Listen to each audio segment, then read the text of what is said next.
Une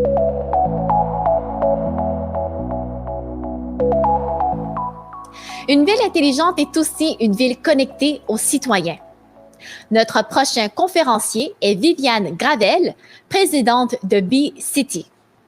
Elle partagera avec nous son expérience sur le terrain grâce à B-City, une plateforme ville intelligente qui répond aux défis de la ville, des communautés et de commerce pour réussir un virage numérique et améliorer la qualité de vie, la satisfaction des citoyens. Tout ça grâce à une seule application. Bonjour Viviane. Bonjour. Alors, la scène est à toi. Donc, nous, on a, en fait, je voulais présenter la transition numérique des villes qui améliore l'efficacité des villes et la vie des gens et des commerces. Donc, nous, on a fondé l'entreprise il y a 4 ans et demi dans le secteur des villes intelligentes. Notre mission, c'était vraiment de répondre en fait, de créer la ville intelligente. C'est un concept qu'on parle depuis 20 ans. Mais pour être une vraie ville intelligente, il faut partir d'un environnement système fragmenté à un environnement système complètement intégré. Donc c'est assez intéressant comme concept, mais on voyait vraiment que les villes avaient accusé un retard assez important en termes de transition numérique. Donc moi, je viens plus du monde. J'avais créé une autre entreprise dans le monde du média, dans le monde de l'aéronautique, dans le monde de la santé, dans le monde du fintech. Mais quand j'ai lancé B-City, j'ai vraiment vu là, qu'il y avait un certain retard dans la transition numérique, mais qui s'explique assez bien quand on rentre dans ce monde-là. Ce qui est important, c'est vraiment de se demander c'est quoi la ville intelligente. Donc, c'est une définition qui est partagée par beaucoup de monde. Dans le fond, c'est l'usage des nouvelles technologies pour améliorer l'efficacité des villes, améliorer améliorer l'efficacité, puis améliorer la qualité de vie des gens. Donc, essentiellement, si on regarde au moins au cours des 6 derniers mois, les 6 derniers mois à eux seuls ont produit plus de transformations numériques dans les villes que les 10 dernières années. Moi, je je l'ai vu. Ça fait 4 ans et demi qu'on a fondé l'entreprise. Et ce qu'on a vu, c'est vraiment au cours des 6 derniers mois qui sont, s'il y a des éléments positifs liés à la COVID, c'est bien que du fait qu'elle a accéléré la transition numérique. Les villes se sont mises en télétravail, ont pu voir que c'était possible de desservir la clientèle à distance. On a vraiment vu aussi un effet sur l'importance d'être connecté aux citoyens. Donc, ça devenait de plus en plus important avec les points de presse des différents premiers ministres. On a vu vraiment un gain, une augmentation des communications, du dialogue avec le citoyen. Donc, si on regarde avant la COVID, on voyait que nos villes clientes envoyaient peut-être, une ville moyenne comme Brossard envoyait peut-être 2000 messages à ses citoyens par mois. Et pendant les premiers mois du COVID, là, si on regarde avril, mai, juin, on voit du 10 000 SMS ou des messages qui sont envoyés aux citoyens. Donc, on voit vraiment que là, la ville, elle a goûté au numérique, la ville en tant qu'administrateur, et les citoyens y ont goûté aussi. Donc là, on voit une accélération de la demande d'outils là, pour répondre en temps réel aux citoyens. Donc, notre mission à nous, ça a toujours été de vraiment rapprocher les citoyens de leur ville, de leur communauté, de leur commerce. Donc, on a déployé au-dessus de 70 villes au Québec. On a 15 services numériques qui sont connectés à notre plateforme qui est un système nerveux central. Et on a si on regarde les villes qui sont connectées à notre plateforme depuis les 4 dernières années, là, si je regarde les villes qui sont connectées depuis au moins 4 ans, on a entre 60 et 90% d'adhésion citoyenne. Donc, ça veut dire qu'on rejoint énormément de citoyens dans une ville. Donc, quand on a lancé au début la compagnie, je demandais au DG, on avait lancé un projet pilote avec la ville de Brossard. C'est comme ça qu'on a fondé l'entreprise puis la plateforme. Puis, j'avais demandé au DG quelle était la mission principale de la ville. Puis, essentiellement, la ville, son but, c'est d'offrir des services de qualité aux résidents, aux citoyens, mais aussi les citoyens corporatifs. Puis ça, il y a plusieurs personnes qui m'en ont souvent parlé. C'est autant les citoyens que les citoyens corporatifs, donc aussi les entreprises. il y a 4 ans, quand je faisais des conférences, je disais, bon, ben, on doit numériser, l'usage de la technologie va nous aider. Il y a de plus en plus de changements climatiques, il y a qu'il va y avoir des pandémies. Hein, c'était quand même visionnaire, c'était pas difficile à trouver, mais on savait qu'il y aurait des changements au niveau de notre planète. Il y a plus de diversité culturelle au niveau de la population, il y a un vieillissement de la population. Puis la population est aussi plus numérisée, elle utilise déjà beaucoup plus les outils des GAFA. En même temps, du côté de la ville, elle n'a pas nécessairement plus de budget. Elle a plus de demandes de services, pas nécessairement plus d'argent pour desservir la clientèle. Un des plus grands défis que je voyais il y a 4 ans et demi, c'était de dire, c'est pas juste au Québec, mais c'est aussi au niveau mondial, c'est que si on veut utiliser les nouvelles technologies pour offrir un meilleur service ou améliorer la vie des gens, améliorer l'efficacité, améliorer l'offre de services aux citoyens, la ville travaille beaucoup en système silo, donc ce sont des systèmes fragmentés. Et pour utiliser l'intelligence artificielle, par exemple, pour aider la ville à prendre des meilleures décisions, il faut accéder à cette donnée-là qui se retrouve un peu partout. Et là, on perd vraiment, la ville perdait, quand je voyais ça au début, je me disais, bon, la ville perd son capital numérique en ce moment, en restant comme ça. C'est important de lancer une plateforme qui permet d'accéder à cette donnée-là. Donc, on a créé vraiment notre vision, c'est-à-dire on va créer le système nerveux central des villes intelligentes et avec un module de connecteur open source, on va interfacer avec les données en temps réel. Donc, avec une solution comme ça nous permet de connecter en temps réel avec les différents systèmes de la ville, les systèmes IoT ou les systèmes de transport ou des systèmes externes comme le transport en commun, ça peut être aussi les théâtres, ça peut être aussi les commerces. Donc, c'est très important et puis ça va devenir essentiel dans la création des villes intelligentes d'accéder à cette plateforme-là qui permet d'accéder à la donnée de manière éthique. Et ça, en ayant accès à cette donnée-là, bien là, ça nous permet d'offrir d'un côté aux citoyens une application qui est multi-service numérique, multiville. Donc, c'est en faisant ça, là, à ce moment-là, l'application permet à un citoyen, à un touriste, de pouvoir télécharger l'application puis d'accéder à une multitude de services dans une multitude de villes, tout en gérant la donnée de manière éthique et sécurisée. Donc, c'était vraiment fondamental parce qu'il n'existe pas vraiment d'outils pour les communications locales. Et ça vient se positionner dans ce créneau-là. Et de l'autre côté, on voit, et c'est très important que la ville puisse avoir un accès sur ces données, donc se rapatrier ces données. Et puis là, en accédant à la donnée dans les différents systèmes, bien là, je peux commencer à développer des algorithmes ou de l'analyse prédictive ou de l'analyse des données pour supporter la ville, pour prendre des décisions plus éclairées. Donc, c'est vraiment une plateforme qui offre, d'un côté, on s'est dit, on voulait s'assurer qu'on répondait dans un premier temps, si on voulait bien desservir la ville intelligente, on voulait s'assurer de développer une plateforme qui était centrée sur le citoyen. Donc, on a vu aussi, en lançant directement avec la ville de Brossard, ça nous a permis de regarder une des problématiques, c'était les goulots d'étranglement, où il y avait des gens que, quand c'était le temps d'inscrire leurs enfants au camp de jour, ils devaient se présenter à la ville en personne avec leur carte, leur preuve de résidence. Et il y avait de l'attente de 3h45.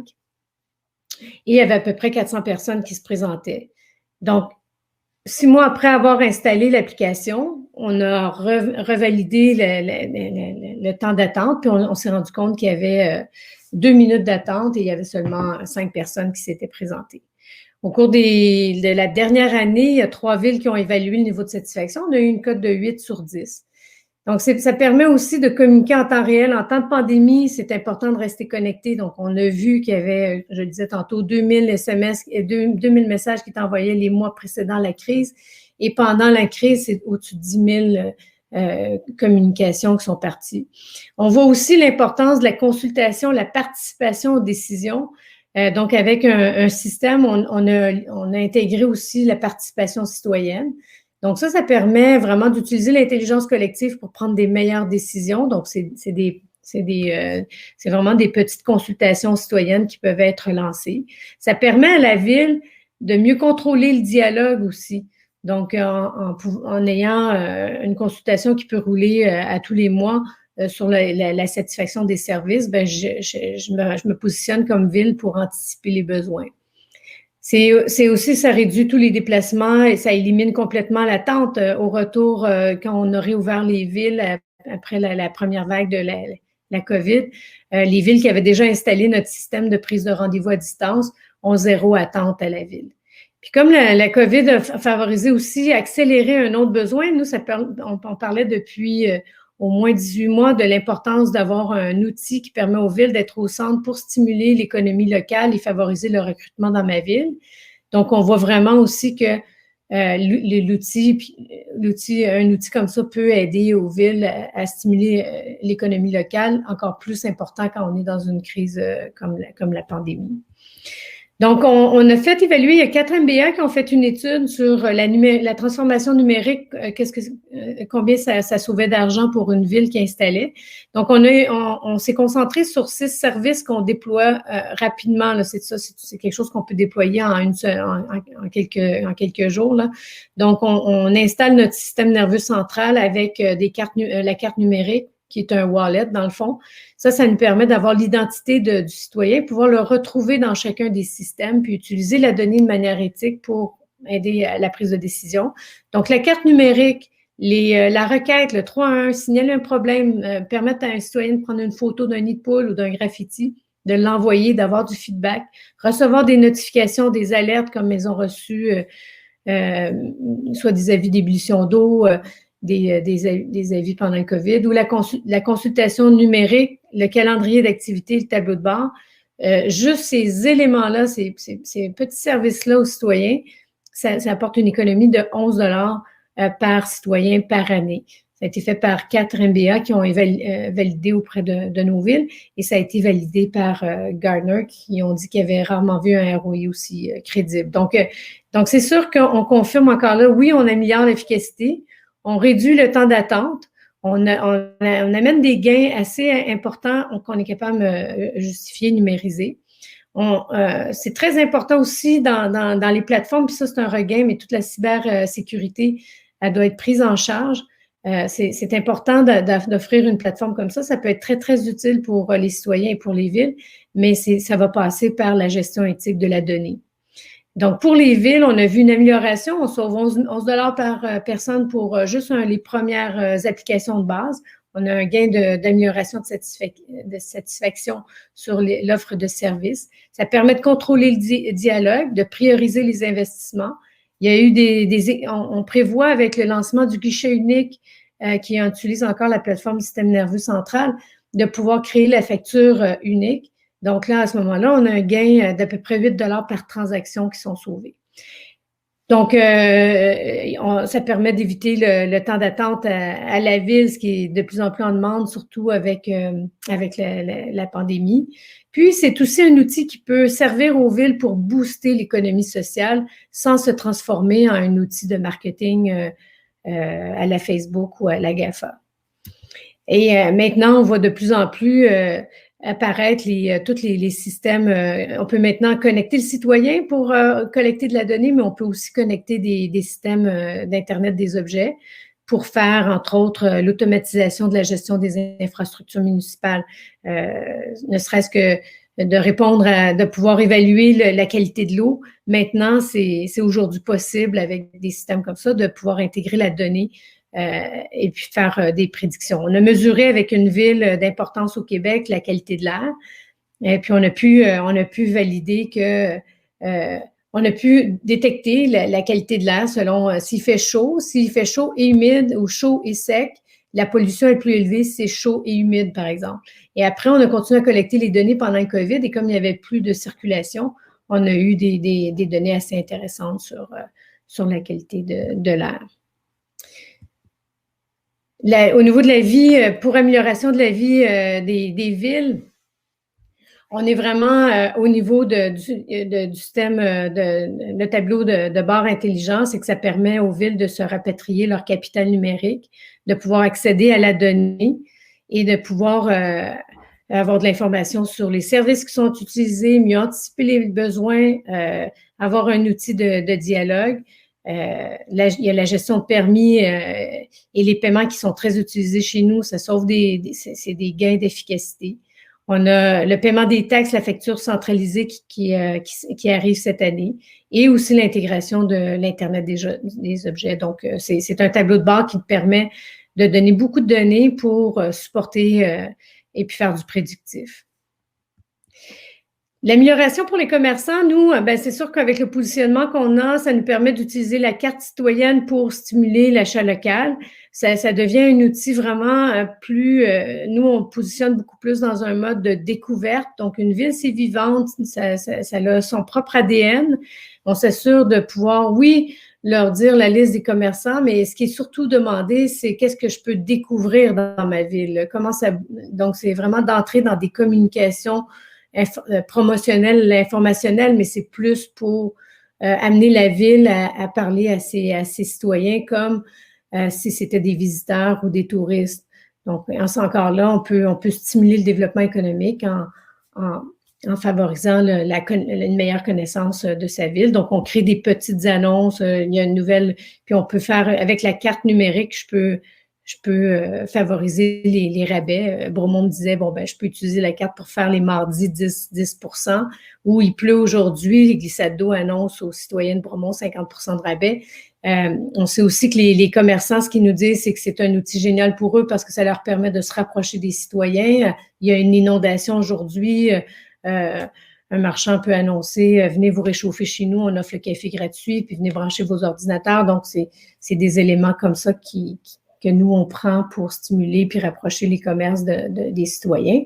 Au niveau du recrutement local, c'est très demandé. On le voit aussi pendant le COVID, mais de recruter des gens à proximité. Il existe beaucoup d'outils de recrutement nationaux, Indeed, mais il n'y a pas d'outils qui permettent de recruter localement dans mon district. Donc, ça devient une opportunité intéressante pour stimuler le commerce. C'est sûr que maintenant, avec, comme on dit, le bond de géant qu'on a fait dans la transformation numérique, ça permet, la COVID, pendant les 6 derniers mois, a accéléré en ayant beaucoup de gens en télétravail. C'est là pour rester. On a de plus en plus... le 5G, à mon avis, va devenir une réalité pour vrai cette année, là. Donc, on en a beaucoup parlé avant, mais maintenant, ça va prendre vraiment forme. Donc, avec une plateforme comme avec un système nerveux central, ça permet de continuer à connecter maintenant des outils. Donc, pour l'instant, on a fait parler les citoyens pour anticiper leurs besoins. Maintenant, on peut faire parler les objets, puis avoir accès à cette donnée-là, puis commencer à développer vraiment des algorithmes AI pour vraiment entrer. Ça fait presque 5 ans qu'on voulait rentrer là, mais maintenant, on a assez de données pour là commencer à faire du machine learning, puis de faire de l'analyse prédictive pour aider les villes à prendre les meilleures décisions, puis rentrer dans l'ère de la recommandation pour les citoyens. Merci beaucoup, Viviane, pour ce partage. C'était fort enrichissant.